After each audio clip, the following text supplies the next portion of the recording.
Nunca le conté esto a nadie. Durante 42 años dormí al lado de un hombre. Cociné para él, crié a sus hijos, lavé su ropa. Y cuando finalmente descubrí la verdad, casi enloquecer fue lo único que pude hacer. Pero déjame contarte cómo empezó todo. Porque esta historia no comienza con drama. Comienza con una niña sencilla, descalza, corriendo entre las matas de maíz de la hacienda de mi padre, sin saber nada de lo que el destino estaba preparando para ella. Mi nombre es Aparecida, pero desde chica todos me decían Cida. Nací un viernes de agosto de 1941, en un pequeño pueblo del interior de Minas Gerais que la mayoría de la gente ni sabría ubicar en un mapa. Un pueblo donde todos se conocían, donde las noticias corrían de boca en boca, donde las mujeres se casaban jóvenes y los hombres trabajaban la tierra hasta que el cuerpo no daba más. Así era la vida allá, sin lujos, sin comodidades, pero con una paz que hoy, a mis años, entiendo que era un regalo que no supe valorar en ese momento. Mi papá se llamaba Ernesto. Era un hombre alto, de manos grandes y callosas, de pocas palabras pero de mirada honesta. Nunca lo vi mentir, nunca lo vi faltar el respeto a nadie.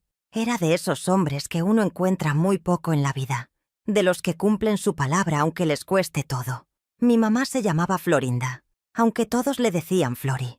Era pequeñita, menuda, con el cabello siempre recogido en una trenza gruesa que le caía por la espalda. Tenía una risa que llenaba la casa entera, una de esas risas que uno guarda en el corazón para los días más oscuros. Éramos 5 hermanos. Yo era la segunda. Arriba de mí estaba mi hermano mayor, Héctor, que tenía 3 años más que yo, y era el orgullo de mi papá. Abajo de mí venían Rosalía, después Timoteo, y el más chico, el pequeño Beto, que nació cuando yo ya tenía 8 años, y que era la luz de los ojos de mi mamá. Los 5 crecimos juntos en esa hacienda, compartiendo todo, durmiendo en el mismo cuarto, los varones por un lado y las niñas por el otro, comiendo del mismo plato cuando la cosecha no alcanzaba, protegiéndonos los unos a los otros, como solo saben hacerlo los hermanos de verdad. Pero había algo que yo no sabía, algo que mi mamá cargó en silencio durante años, algo que mi papá sabía y prefirió llevarse a la tumba antes que contarme. Y ese secreto que ellos guardaron con tanto cuidado, fue el que destruyó mi vida entera cuando finalmente salió a la luz. Pero eso ya va a llegar. Primero déjame contarte cómo era yo antes de que todo se rompiera. Desde chica fui determinada. Esa es la palabra que mejor me describe. Determinada. Mi mamá decía que yo había nacido con una voluntad de hierro, que desde que aprendí a caminar no hubo quien me detuviera. Si me caía, me levantaba sola. Si algo me parecía injusto, lo decía aunque me ganara un regaño. No era rebelde por capricho, era porque tenía muy claro lo que quería y lo que no quería para mi vida. Y en un pueblo como el mío, en esa época, una mujer con carácter era vista con desconfianza. Las niñas debían ser sumisas, calladas, obedientes. Debían aprender a cocinar, a coser, a lavar, a planchar, a estar listas para cuando llegara el hombre que las iba a llevar a su casa. Yo aprendí todo eso. Aprendí a cocinar mejor que nadie en el pueblo. Aprendí a bordar, a coser, a hacer las labores de la casa con los ojos cerrados. Pero también aprendí a leer, porque mi papá, a pesar de ser hombre de campo, creía que la educación era lo único que nadie te podía quitar. Así que a la escuelita del pueblo fui, y aprendí más rápido que cualquier otro niño de mi edad. Y la maestra doña Catalina siempre le decía a mi papá que yo tenía una mente que era un desperdicio dejar sin usar. Pero la vida en el campo no daba muchas opciones para las mujeres. Uno estudiaba hasta donde podía y después se casaba. Así era, y yo lo sabía. Lo aceptaba aunque en el fondo de mi pecho hubiera algo que protestaba en silencio, algo que quería más, algo que sentía que el mundo era más grande que esa hacienda y ese pueblo y esas mismas caras de siempre. Tenía 16 años cuando conocí a Aurelio. Era un domingo después de la misa. Yo salía de la iglesia con mi mamá y mis hermanas cuando lo vi por primera vez. Era un hombre joven. Tendría unos 22 años, moreno, de cabello oscuro bien peinado hacia un lado con brillantina, con una camisa blanca que se veía recién planchada y unos pantalones oscuros. Era guapo, no voy a negarlo. Tenía algo en la mirada, una mezcla de seguridad y dulzura que no era común encontrar en los hombres de por allá, que solían ser más toscos, más cerrados. Me miró y yo aparté los ojos enseguida porque así nos habían enseñado. Las señoritas no miraban a los hombres fijamente, pero él no apartó la vista, y algo en mí lo notó, aunque yo fingiera que no. Esa misma semana apareció en la hacienda de mi papá. Venía de un pueblo vecino, había llegado a la región buscando trabajo, y alguien le había dicho que don Ernesto siempre necesitaba brazos en la cosecha. Mi papá lo recibió como recibía a todos, con respeto pero con la mirada bien puesta, evaluando al hombre antes de darle la mano. Aurelio se quedó a trabajar, y así, sin que yo lo buscara, sin que lo planeara, ese hombre fue entrando despacio en mi vida. Al principio era solo una presencia más en la hacienda. Después empecé a notar cosas, que se ofrecía a cargar los costales más pesados cuando yo pasaba cerca, que cuando comíamos en el corredor, sus ojos buscaban los míos por un segundo antes de volver al plato, que una tarde que yo estaba colgando ropa en el tendedero y se me cayó una sábana al barro, fue él quien la levantó sin que yo le pidiera nada y me la entregó sin decir una sola palabra, solo con una sonrisa tranquila que me quedó dando vueltas en la cabeza esa noche. Mi mamá lo notó antes que yo. Una tarde que estábamos pelando papas en la cocina, me dijo sin rodeos, sin alzar la vista del perol, que ese muchacho me miraba con intención. Yo le dije que no era cierto. Ella me miró de reojo y sonrió de ese modo que tenían las madres de antes, ese modo que decía todo sin decir nada. Aurelio habló con mi papá 3 meses después. Pidió permiso para visitarme formalmente. Mi papá lo hizo esperar una semana entera antes de darle una respuesta. Esa semana fue la más larga de mi vida, aunque yo nunca le hubiera admitido eso a nadie en ese momento. Finalmente mi papá dijo que sí, con condiciones, que las visitas serían en la sala, con mi mamá presente, que si sus intenciones no eran serias, que mejor no perdiera el tiempo ni me hiciera perder el mío, y que si algún día faltaba el respeto, no habría segunda oportunidad. Aurelio aceptó todo sin pestañear, y comenzaron las visitas del domingo. Él llegaba puntual, siempre con algo, a veces unas naranjas del camino, a veces un pequeño ramo de flores silvestres que había cortado él mismo. Se sentaba frente a mí en la sala, con mi mamá bordando en la mecedora del rincón, y hablábamos. Hablábamos de todo y de nada, de la cosecha, del clima, de los animales de la hacienda. Él me contaba de su pueblo, de su familia, de cómo había crecido con su abuela porque sus padres habían muerto cuando él era muy chico. Eso me llegó al corazón, la imagen de ese niño quedándose sin papás, creciendo con una anciana que lo quiso como pudo, pero que no pudo darle todo lo que un niño necesita. Había algo en Aurelio que era profundamente solo, aunque él nunca lo dijera con esas palabras. Y yo, que había crecido rodeada de familia, de hermanos, de ruido y de calor, sentí que quería darle eso, darle una familia, un hogar, un lugar donde pertenecer. A los 19 años me casé con él. La boda fue sencilla, como eran todas las bodas en el pueblo en esa época. Misa por la mañana, almuerzo en la hacienda de mi papá, música de acordeón por la tarde, y después la vida nueva comenzando sin que nadie te explicara muy bien cómo funcionaba. Me fui a vivir a la casita que Aurelio había conseguido en el pueblo, una casita pequeña de paredes de adobe y techo de tejas, con un patio trasero donde yo sembré desde el primer mes una mata de rosas que se convirtió en lo más bonito de esa casa. Los primeros años fueron buenos, no perfectos, porque la vida nunca es perfecta, pero buenos. Aurelio trabajaba duro, yo llevaba la casa. Tuvimos a nuestra primera hija, Lorena, y después al mayor de los varones, Germán, y después a la pequeña Inés. 3 hijos en 6 años. La casa se llenó de vida, de llanto de bebés, de primeros pasos, de primeras palabras. Y yo era feliz, o creía serlo, que a veces uno no sabe distinguir entre la felicidad verdadera y la costumbre de estar bien. Pero había algo en Aurelio que con los años fui notando, algo que, al principio yo achacaba al carácter, a la forma de ser de los hombres de esa generación. Una distancia que aparecía de vez en cuando, como si de pronto se fuera a algún lugar dentro de sí mismo, al que yo no tenía entrada. Momentos en que lo miraba y sentía que estaba pensando en algo que nunca me iba a contar. Pero yo no preguntaba. Así nos habían enseñado también a nosotras, a no preguntar demasiado, a no hurgar donde el hombre no invitaba. Y así pasaron los años, así fue pasando la vida, hasta que llegó el día que lo cambió todo. Pero eso era solo el comienzo.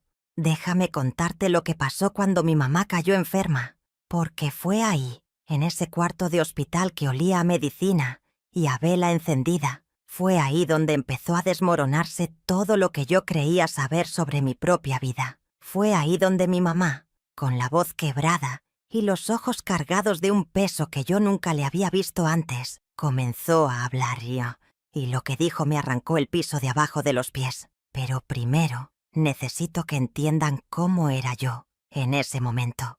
Porque para entender lo que vino después, tienen que saber quién era la mujer que recibió ese golpe. Tenía 58 años, había criado 3 hijos, había enterrado a mi papá, había sobrevivido sequías, deudas, enfermedades, mudanzas. Era una mujer que conocía el dolor, que sabía lo que era levantarse cuando las rodillas no querían más. Pero nada, absolutamente nada de lo que había vivido hasta ese momento me preparó para lo que estaba a punto de escuchar. Ustedes no van a creer lo que pasó después. Fue una tarde de marzo cuando mi mamá dejó de levantarse de la cama. Yo llegué a visitarla como todos los miércoles, con la olla de caldo que ella tanto pedía, y la encontré con los ojos clavados en el techo, respirando despacio, con las manos cruzadas sobre el pecho como si ya estuviera rezando para el otro lado. Me asusté. Llamé a mi hermana Rosalía, y juntas la llevamos al médico del pueblo. Un hombre ya viejo que la revisó con calma y nos dijo que el corazón de mamá estaba cansado, que no era una enfermedad que se curara con remedios, que era el cuerpo avisando que ya había cumplido su tiempo.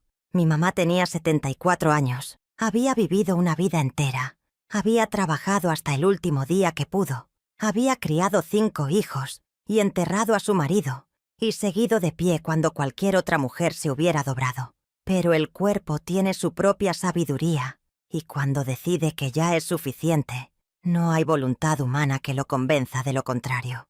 La instalamos en su cuarto, el mismo cuarto donde ella había dormido toda su vida adulta, con la imagen de la Virgen colgada sobre la cabecera y el olor a lavanda que siempre tuvo esa habitación. Mis hermanos vinieron de donde estaban. Héctor llegó desde la ciudad donde vivía hace años. Rosalía ya estaba cerca. Timoteo vino con su familia desde el sur, y el pequeño Beto, que ya no era tan pequeño sino un hombre de 40 y tantos años, llegó el último, pero llegó. Nos turnábamos para acompañarla. Unos días yo, otros días Rosalía, otros Héctor. Era una vigilia silenciosa, de esas que unen a las familias aunque duelan, de esas en que uno se sienta al lado de la cama y de pronto se da cuenta de que el tiempo pasó volando, y que hay miles de cosas que nunca se dijeron, y que quizás ya no haya tiempo de decir. Una noche me tocó a mí quedarme sola con ella. Era tarde. Los demás habían ido a descansar, y la casa estaba en ese silencio profundo que solo tienen las casas de campo cuando todo el mundo duerme, y solo quedan los grillos afuera y el ruido del viento entre los árboles. Yo estaba sentada en la silla junto a su cama, con el rosario entre las manos, cuando ella abrió los ojos y me miró. No era la mirada de una mujer enferma, era una mirada clara, directa, de esas que te atraviesan. Me tomó la mano con una fuerza que me sorprendió, considerando lo débil que había estado los días anteriores, y me dijo con una voz que era casi un susurro, pero que tenía un peso enorme. Me dijo que necesitaba contarme algo, que había cargado ese peso demasiados años, que no podía irse sin decírmelo, aunque supiera que me iba a doler. Yo le dije que no se cansara, que descansara, que todo estaba bien. Ella negó con la cabeza despacio y me apretó más fuerte la mano. Me dijo que todo no estaba bien, que nunca había estado bien del todo, y que lo que me iba a contar no lo sabía nadie, ni Héctor, ni Rosalía, ni Timoteo, ni Beto. Solo ella lo sabía, ella y mi papá, que ya estaba muerto, y que se había llevado ese secreto convencido de que era lo mejor para todos. Yo sentí algo raro en el estómago, una especie de frío que no venía del clima sino de adentro. Me quedé quieta, con la mano entre las suyas, y la dejé hablar. Me dijo que cuando yo tenía 2 años, hubo una crisis muy grande en la hacienda, una sequía que duró casi 2 años y que los dejó sin cosecha, sin animales, sin nada. Mi papá se endeudó. Tuvieron que vender parte de la tierra.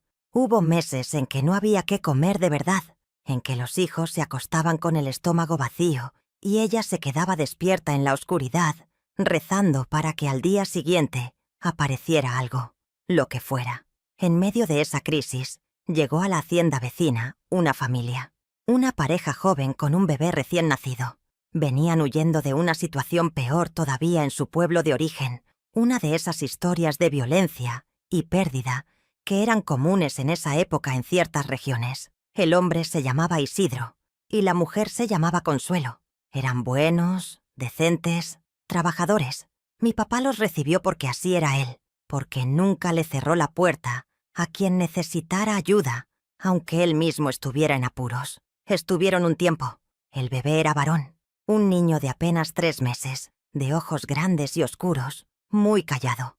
De esos bebés que casi no lloran y que te miran como si ya supieran cosas que los adultos todavía no entienden. Mi mamá hizo una pausa larga, cerró los ojos un momento. Yo esperé sin soltar su mano, con ese frío extraño creciendo dentro de mí sin saber todavía por qué.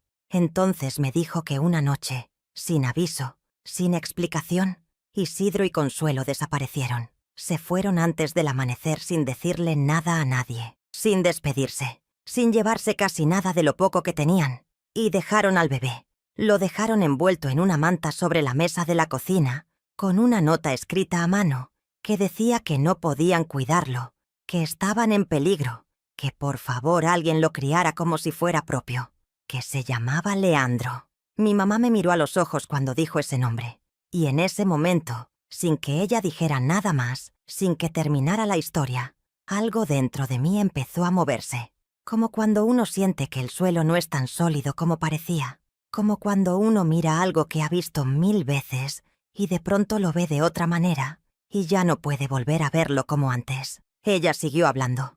Me dijo que ella y mi papá lo pensaron mucho, que hablaron noches enteras, que tenían sus propios hijos que alimentar, que la situación era difícil, que no era el mejor momento, pero que tampoco podían dejar a un bebé abandonado. No podían, no eran esa clase de personas, así que se quedaron con él. Lo registraron como hijo propio, le dieron su apellido, lo criaron como a uno más, y nunca, en todos esos años, le contaron la verdad a nadie, ni a los demás hijos, ni al propio niño cuando creció. Lo protegieron de ese secreto convencidos de que era lo más amoroso que podían hacer, que saber que habías sido abandonado por tus padres solo podía hacerte daño. Yo estaba escuchando todo eso con la respiración contenida, tratando de entender hacia dónde iba esa historia, cuando mi mamá apretó mi mano por tercera vez y me dijo las palabras que me cambiaron la vida entera. Me dijo que ese niño era Beto, mi hermano menor, el pequeño Beto que yo había visto nacer. Bueno, que yo creía haber visto nacer, el que había crecido jugando con nosotros, el que yo había cargado en brazos cuando era bebé, el que llamaba a mi mamá con esa voz ronquita de niño chico. Ese Beto no era mi hermano de sangre, era un niño encontrado, adoptado en silencio, criado en el amor pero construido sobre una mentira. Yo me quedé sin palabras, me quedé mirando a mi mamá sin saber qué decir, sin saber qué sentir, porque había demasiadas cosas pasando al mismo tiempo dentro de mí. Tristeza por Beto, que había vivido toda su vida sin saber quién era de verdad. Confusión por mis padres, que habían guardado ese secreto con tanta firmeza. Y algo más, algo que todavía no podía nombrar bien. Una inquietud que estaba apenas asomando en el borde de mis pensamientos, como una sombra que uno ve con el rabillo del ojo, pero que cuando uno gira la cabeza, ya no está. Le dije a mi mamá que la entendía, que no la juzgaba, que lo que habían hecho era un acto de amor aunque hubiera sido un error no decirle la verdad a Beto cuando era adulto. Ella asintió con la cabeza y se le llenaron los ojos de lágrimas. las primeras lágrimas que le vi en mucho tiempo, porque mi mamá no era mujer de llorar fácilmente. Pero entonces me dijo que había algo más, que eso no era todo lo que tenía que contarme. Y ahí fue cuando sentí que el frío que tenía adentro se volvió hielo puro. Me dijo que los padres de Beto, Isidro y Consuelo, no habían llegado solos a la región. Habían llegado huyendo de un pueblo del norte, un pueblo donde había habido mucha violencia, donde familias enteras habían tenido que dispersarse, separarse, perder el rastro unos de otros en el caos, y que Consuelo, la madre de Beto, tenía una historia particular que mi mamá había conocido de a poco durante los meses que vivieron cerca, en esas conversaciones de mujeres que se hacen mientras se muele el maíz, o se cuelga la ropa, o se espera que el agua hierva.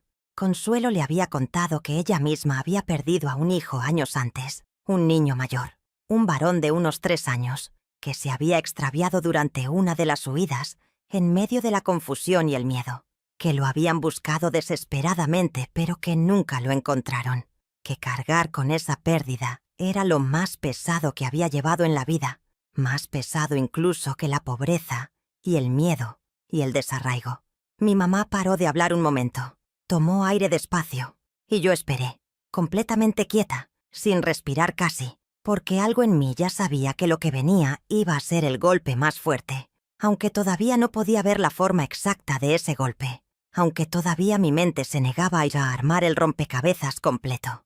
Mi mamá me dijo que ese niño que Consuelo había perdido, ese niño de 3 años que se había extraviado en el caos de la huida, ese niño tenía un nombre, y ese nombre era Aurelio. El mundo se detuvo. Juro que el mundo se detuvo por completo en ese momento. El ruido de los grillos desapareció. El viento que movía las cortinas se quedó quieto. El olor a lavanda de ese cuarto se volvió irrespirable de pronto. Todo desapareció menos la cara de mi mamá mirándome, y ese nombre flotando en el aire entre nosotras dos como una sentencia. Aurelio, mi marido, el padre de mis hijos, el hombre con quien había dormido 42 años. Yo abrí la boca pero no salió ningún sonido.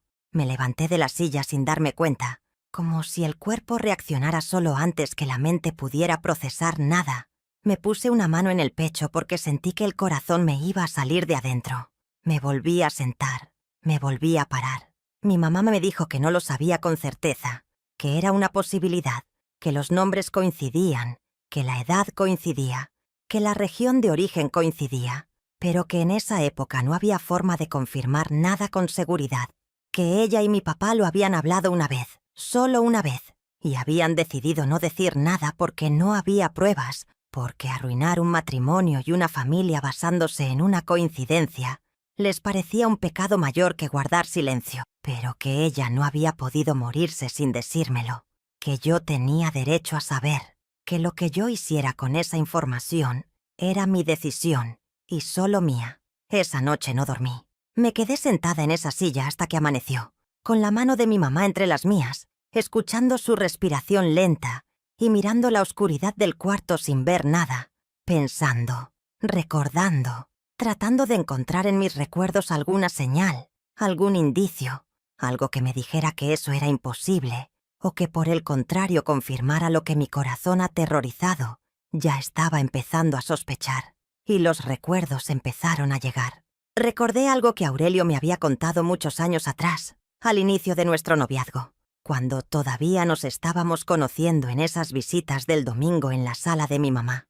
Me había contado que no recordaba nada de sus primeros años de vida, que su memoria empezaba en casa de su abuela, cuando tendría unos 4 o 5 años, que todo lo anterior era un vacío completo, como si esa parte de su vida nunca hubiera existido.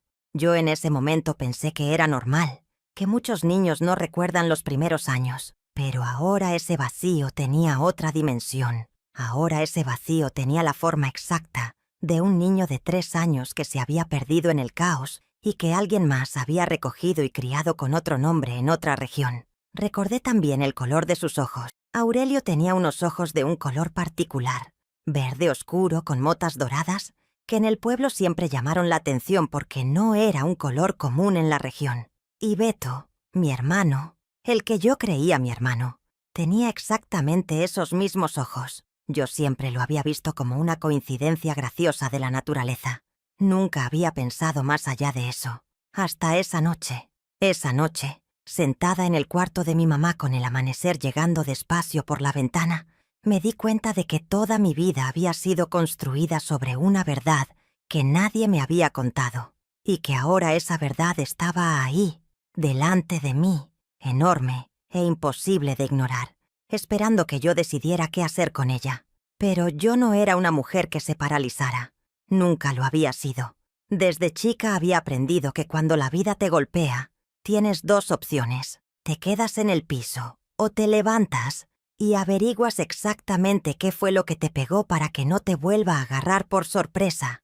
Y yo siempre elegí levantarme. Así que cuando salió el sol esa mañana, cuando mi mamá se durmió finalmente con una expresión más tranquila en el rostro, como de alguien que ha depositado un peso que cargaba hace demasiado tiempo, yo tomé una decisión. Iba a averiguar la verdad completa.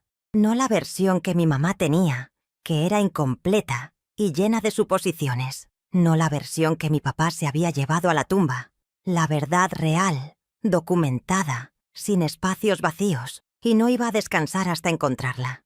Pero lo que no sabía yo en ese momento, lo que todavía no podía imaginar, era que la verdad que iba a encontrar era todavía más complicada que la que mi mamá me había contado, que había capas debajo de esa historia que ni ella misma conocía, y que el camino para llegar al fondo de todo eso iba a ponerme a prueba de una manera que ninguna de las dificultades anteriores de mi vida me había preparado. Voces non vão acreditar no que aconteceu depois. Perdón, el corazón me traiciona, y a veces vuelvo a mi lengua de siempre cuando la emoción me gana. Lo que quiero decirles es que lo que vino después superó todo lo que yo podía haber imaginado. Y para contarles esa parte, necesito que se acomoden bien, porque esto se pone mucho más profundo todavía. A los 3 días de esa conversación, mi mamá falleció. Se fue tranquila, con todos nosotros alrededor. Un martes por la tarde cuando el sol estaba bajando, y el cuarto se llenó de esa luz naranja que tienen los atardeceres de campo. Se fue con la mano de Beto entre las suyas, sin saber que Beto cargaba también un secreto enorme, aunque todavía no lo supiera. Yo estuve en el velorio y en el entierro haciendo lo que tenía que hacer, recibiendo a la gente, sirviendo el café, agradeciendo los pésames, sosteniéndome entera por fuera, mientras por dentro era un caos absoluto. Aurelio estuvo a mi lado todo el tiempo, como siempre, tomándome la mano, diciéndome que todo iba a estar bien, mirándome con esa mezcla de amor y de esa distancia de siempre que yo nunca había podido explicarme del todo. Y yo lo miraba y pensaba en los ojos verdes de Beto. Y me preguntaba, después del entierro, cuando la casa se fue vaciando y los hermanos se fueron volviendo a sus vidas, y Aurelio se quedó dormido en la cama de la casita donde nos habíamos quedado esos días, yo me senté en la cocina de mi mamá, sola, con una vela encendida porque la luz eléctrica a veces fallaba en el pueblo, y empecé a pensar con orden, como me había enseñado la vida, sin drama, sin lágrimas, con la cabeza fría y el corazón guardado en un cajón por el momento, porque si lo dejaba suelto, no iba a poder pensar. Lo primero que necesitaba era información, datos concretos, nombres, fechas, lugares. Mi mamá me había dado los nombres de los padres de Beto, Isidro y Consuelo, y me había dicho de qué región venían aproximadamente. Eso era un punto de partida. Lo segundo que necesitaba era entender cómo había llegado Aurelio a casa de su abuela. Él me había contado muy poco de eso, porque también era muy poco lo que sabía. Me había dicho que su abuela se llamaba Filomena, que era una mujer mayor del interior, que lo había recogido cuando él tenía unos 4 años y que lo había criado como pudo, hasta que murió cuando Aurelio tenía 16, que nunca le había explicado bien de dónde venía él, que cuando preguntaba a ella, cambiaba el tema o decía que esas cosas del pasado era mejor no removerlas.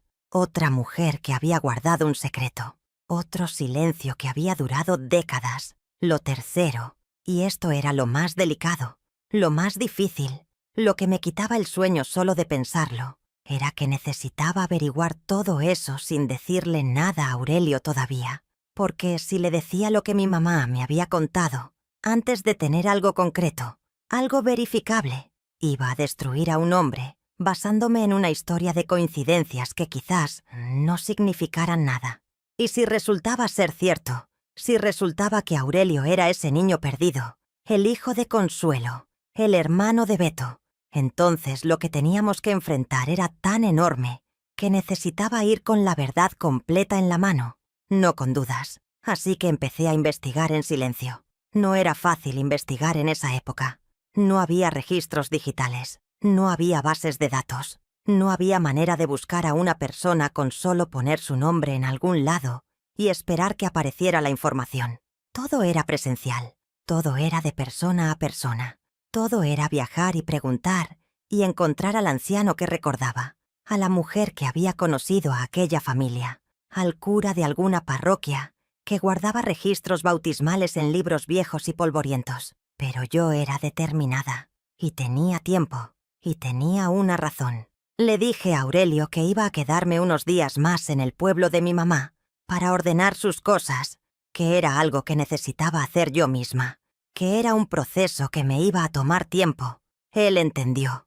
Me dijo que lo llamara si necesitaba algo, que si tardaba mucho, él vendría a acompañarme. Lo despedí en la puerta de la casa con un beso en la mejilla como siempre.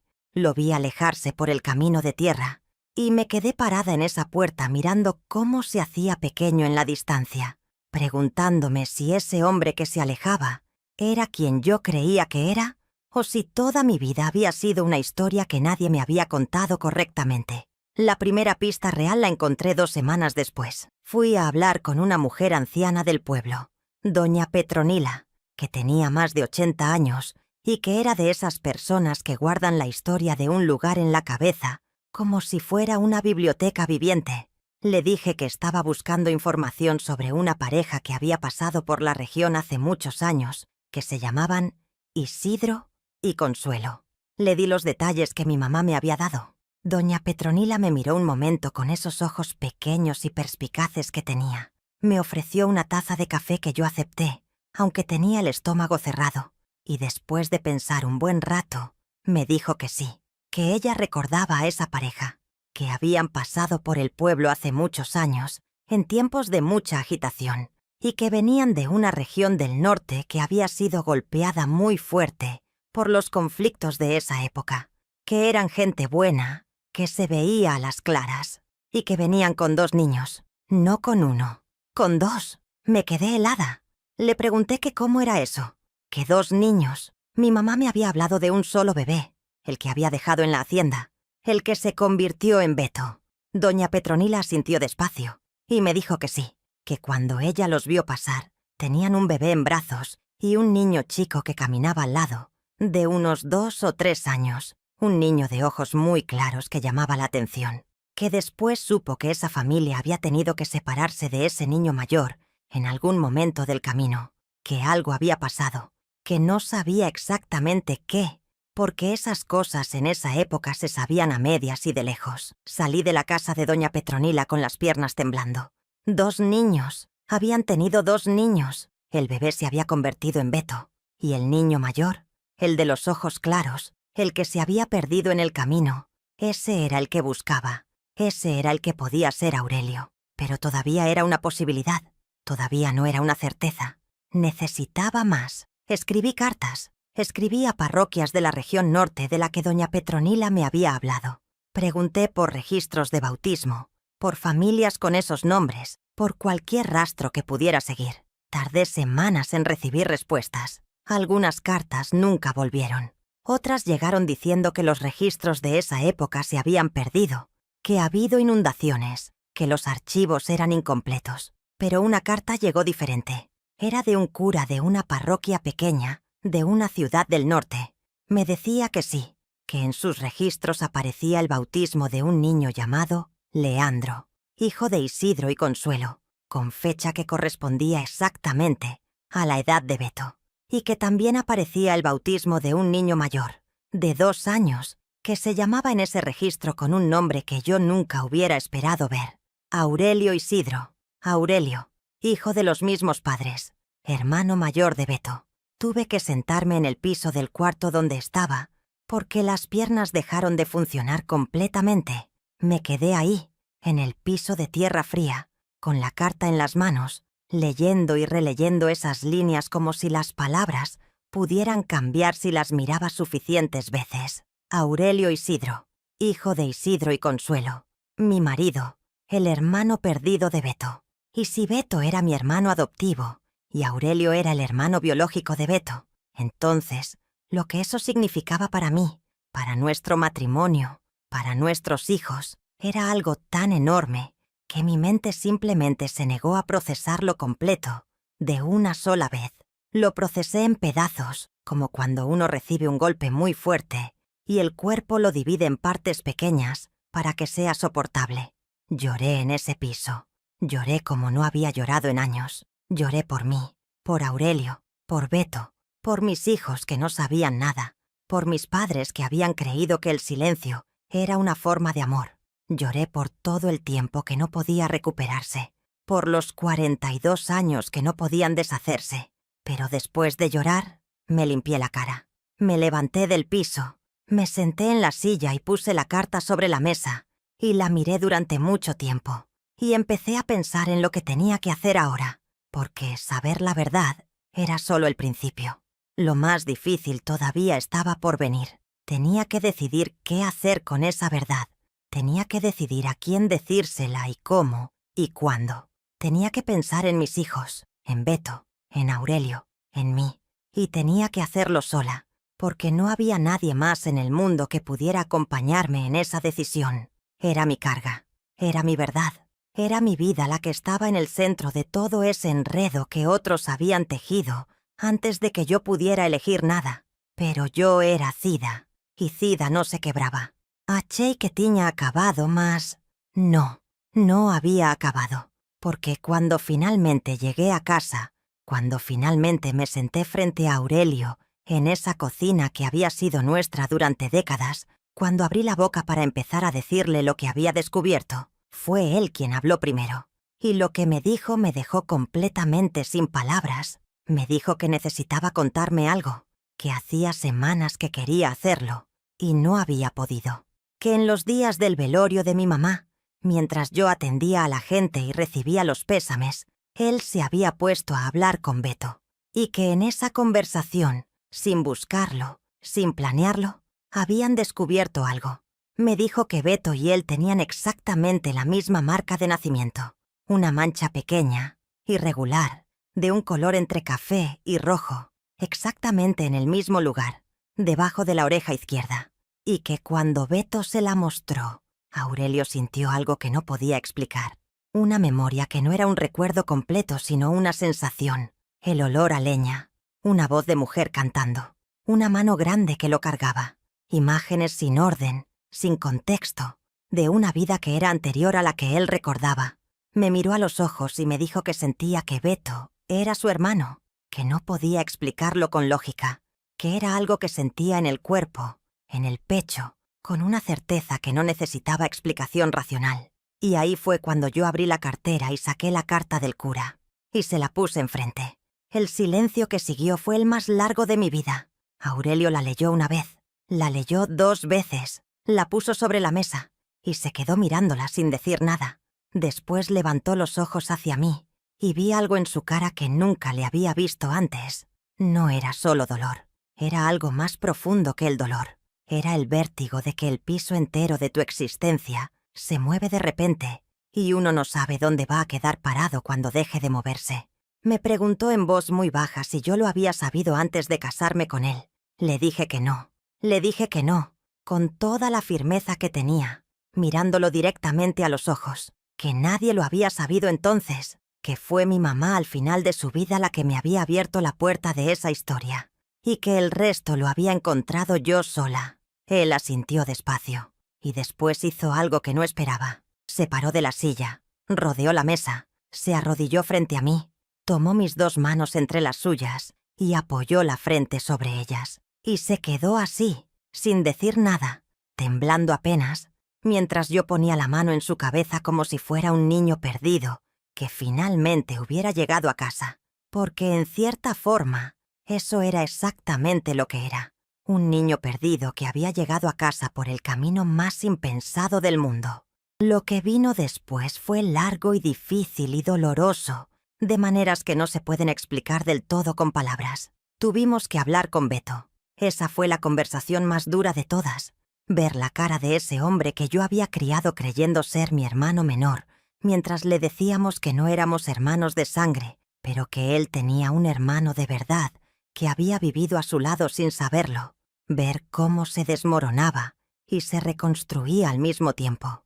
Ver cómo miraba a Aurelio con unos ojos que buscaban en esa cara algo familiar y que sí lo encontraban, con terror y con ternura al mismo tiempo.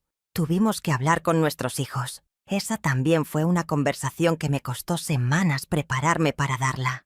Lorena, Germán e Inés eran adultos, tenían sus propias familias, sus propias vidas, y de pronto tenían que procesar que sus padres habían descubierto algo sobre su historia que cambiaba la forma en que entendían su propio origen. Lorena lloró mucho. Germán se enojó. Como era su carácter, necesitó tiempo para entender que nadie era culpable de haber nacido en una historia que otros habían comenzado antes de que ellos llegaran. Inés, la más callada de los tres, fue quien me preguntó la pregunta que más me golpeó de todas. Me preguntó si yo seguía amando a su papá. Me quedé en silencio un momento largo y le dije que sí, que lo que sentía por Aurelio no era algo que pudiera borrarse con una carta o con un apellido o con la verdad de dónde venía cada uno, que el amor que habíamos construido en 42 años era real, aunque la historia que lo rodeaba fuera más complicada de lo que cualquiera de nosotros hubiera querido. Pero también le dije algo que era igualmente verdad, que nuestra vida tal como había sido no podía seguir exactamente igual después de lo que habíamos descubierto, que había cosas que teníamos que resolver, decisiones que teníamos que tomar, conversaciones que teníamos que tener con personas que podían ayudarnos a entender qué significaba todo esto desde el punto de vista de lo que era correcto y lo que era posible. Buscamos ayuda.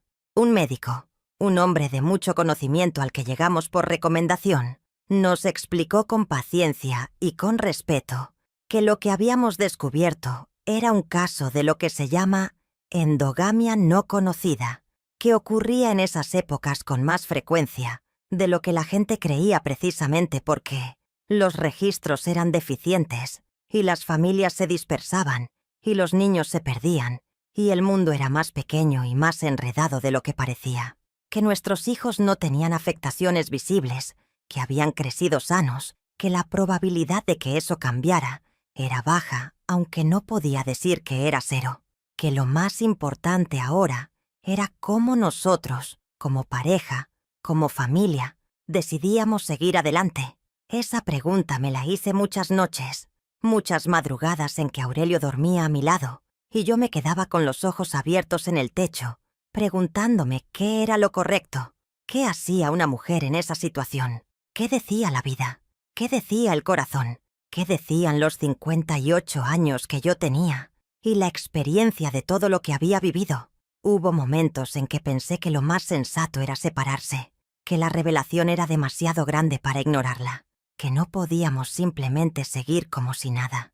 Hubo momentos en que el peso de saberlo me aplastaba y quería huir de todo, del pueblo, de la casa, de la historia, de esa vida que sentía que no era completamente mía. Pero después venía la otra parte, la parte que recordaba quién era Aurelio, no el niño perdido de Consuelo e Isidro, sino el hombre que había construido conmigo una vida entera, el hombre que había estado cuando di a luz por primera vez, aterrada, sin saber qué estaba pasando con mi cuerpo, el que había llorando en silencio cuando murió nuestro primer perro, porque los dos lo queríamos con una ternura que nos daba vergüenza admitir, el que me traía el café a la cama los domingos sin que yo se lo pidiera, el que cuando yo estaba enferma, dormía en la silla junto a la cama para no dejarme sola.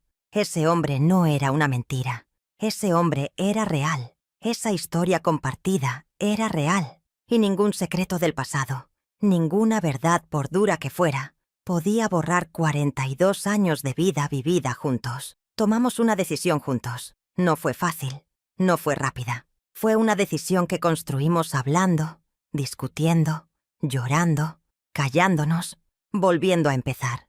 Decidimos que íbamos a seguir juntos, no porque ignoráramos lo que habíamos descubierto, sino porque éramos dos personas adultas que entendían el peso de lo que habían vivido y que elegían, con los ojos abiertos y la verdad sobre la mesa, continuar caminando lado a lado. Decidimos también que la verdad no iba a ser un secreto más, que Beto tenía derecho a saber toda su historia, que nuestros hijos tenían derecho a saber, que el silencio había causado suficiente daño y que en nuestra familia, a partir de ese momento, no iba a haber más secretos guardados por amor o por miedo o por lo que fuera. Beto y Aurelio se encontraron solos una tarde en el patio de la casa. Yo los dejé. Me fui a la cocina a hacer café que no necesitaba hacerse y me quedé escuchando el silencio del patio, incapaz de imaginar lo que esos dos hombres se estaban diciendo, lo que se estaban mirando, lo que estaban reconociendo el uno en el otro, después de toda una vida de haberse tenido cerca, sin saber por qué se sentían tan cómodos en la presencia del otro. Cuando Aurelio entró a la cocina tenía los ojos rojos. Me dijo solo una cosa. Me dijo que Beto le había dicho que no cambiaba nada y que cambiaba todo al mismo tiempo, y que entendía perfectamente lo que eso quería decir. La verdad que me asombra hasta hoy es que el amor sobrevive cosas que la razón declara imposibles, que uno puede saber algo que lo cambia todo y al mismo tiempo descubrir que lo esencial se queda en su lugar, que los vínculos que uno construye con años y con voluntad y con la vida cotidiana tienen una raíz más profunda de lo que cualquier revelación puede alcanzar. La verdad que me asombra hasta hoy es que mi mamá, al contarme ese secreto en su último aliento, no destruyó mi vida, me la devolvió. Me la devolvió entera, con todo su peso y toda su complejidad, pero entera. Y yo pude elegir qué hacer con ella. Eso era lo que ella me había dado. No el dolor de la revelación, sino la libertad de elegir con la verdad en la mano. Aurelio murió hace 11 años. Se fue un invierno tranquilo, en su cama, con mis hijos alrededor y mi mano entre las suyas. Hasta el último día fue el hombre que conocí aquella mañana de domingo frente a la iglesia, el que tenía esa mezcla de seguridad y dulzura en la mirada que nunca se le fue del todo. En sus últimos días me dijo que la vida que habíamos tenido juntos era la que habría elegido, aunque hubiera podido elegir cualquier otra, que el camino había sido extraño y accidentado, pero que había valido cada paso. Beto sigue vivo. Tiene 70 y tantos años ahora. Vive cerca de mí. Viene a comer los domingos con su familia. Él y Aurelio tuvieron 12 años de saberse hermanos antes de que Aurelio se fuera. 12 años en que se pusieron al día de toda una vida de hermandad que habían vivido sin saberlo. No fue suficiente tiempo. Nunca hubiera sido suficiente. Pero fue el que tuvieron y lo usaron bien. Mis hijos crecieron con esa historia. No como una vergüenza, sino como parte de quiénes son, de dónde vienen, de la complejidad hermosa y a veces brutal de las familias reales. Lorena una vez me dijo que nuestra historia le había enseñado que el origen no determina el destino, que uno es más que el accidente de dónde viene o cómo llegó, que lo que define a una persona es lo que hace con lo que le tocó. No creo que pudiera haberlo dicho mejor yo misma.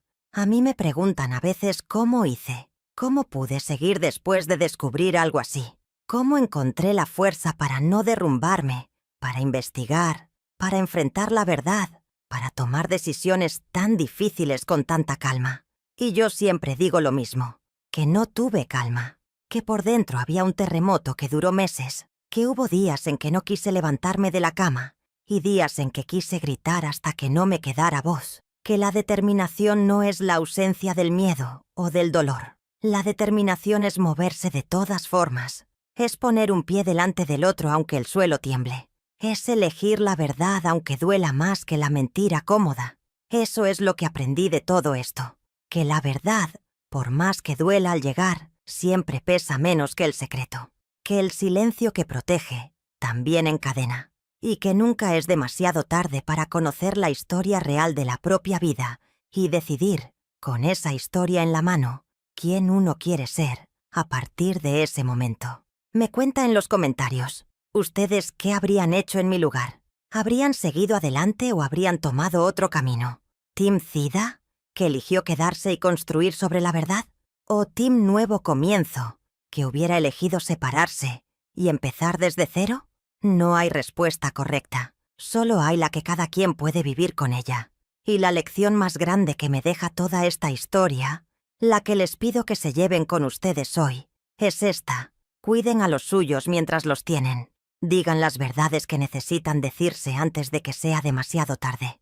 Y confíen en que el amor verdadero, el que se construye con años y voluntad y vida compartida, ese amor tiene raíces suficientemente profundas para sobrevivir incluso las tormentas más inesperadas. Espero que mi historia les sirva de fuerza para lo que cada una de ustedes esté enfrentando hoy. Y gracias por acompañarme hasta el final.